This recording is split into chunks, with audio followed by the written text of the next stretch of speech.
Бажаю здоров'я, шановні українці. Good health to you, fellow Ukrainians. We will get some good news both from the front line and from the diplomatic front. First, the Ukrainian army is carrying out a pretty fast and powerful advance in the south of our country as part of the current defense operation. Dozens of settlements have already been liberated from the Russian sham referendum this week alone.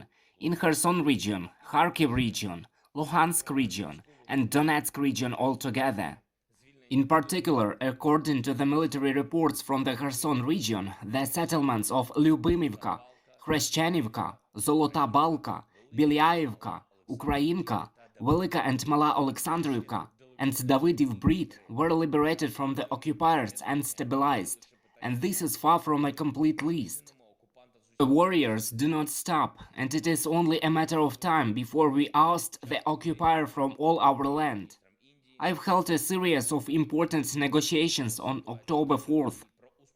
First, I spoke with the Prime Minister of India. I informed Mr. Modi about the situation on the front line, about the success of our military.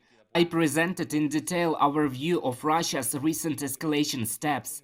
It is the Kremlin that is doing absolutely everything for this war to end only on the battlefield, not at the negotiating table. Russia responds to various Ukrainian proposals to stop aggression and liberate our territory with terror, criminal mobilization, and political farce. And this is a threat to any state in any part of the world. After all, if someone tries to steal the territory of a neighboring people, then some others may have a similar desire. And that is why we call on all subjects of international relations who respect international law to stand up for its basic principles and confirm their respect, in particular for the principles of the inviolability of borders and territorial integrity of states. I believe this is the same fundamental principle for India as it is for Ukraine. Also on October 4th, I spoke with Giorgia Meloni, leader of the Brothers of Italy political force that won the recent elections by a landslide. It is a very substantive conversation on the ways to further increase our interstate cooperation and strengthen our capabilities, both of Ukraine and Italy. On behalf of all Ukrainians, I thanked Italy for the powerful packages of defense support. We are looking forward to Ms. Meloni's official visit to Kiev. And in the evening of October 4th, I spoke with US President Biden. First of all, I thanked him for another package of defense support for our country, in particular for new HIMARS. And in general, I noted that the successes of our military, all successes in returning freedom to our people, are our joint successes, our joint victories. Due to the unity of Ukraine, the United States of America, and all our partners in the free world, today freedom has the highest strength in decades and demonstrates concrete victories in the confrontation with tyranny. Of course, the key aspects of our cooperation outside the defense sphere were also discussed with President Biden, in particular financial support, in particular the support package in the amount of more than $12 billion US. We also discussed political steps, cooperation in international organizations.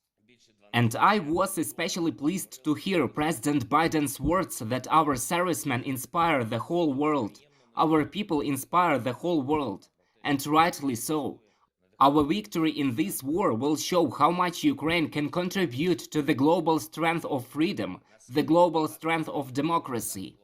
I thank everyone who fights and works for our victory. Today I would especially like to celebrate the concerted and heroic actions of the warriors of the 35th Separate Marine Brigade, named after Rear Admiral Mikhailo Ostrogradsky, the 46th Separate Assault Brigade, and the 57th Separate Motorized Infantry Brigade, named after Kosh Otaman Kost Hordienko. Thank you guys. And I always thank everyone who helps our defenders protect freedom. And one more important emphasis. I signed a decree designating null and void all decrees of the President of the Russian Federation and all acts adopted to implement these decrees for attempted annexation of our territory from 2014 until today.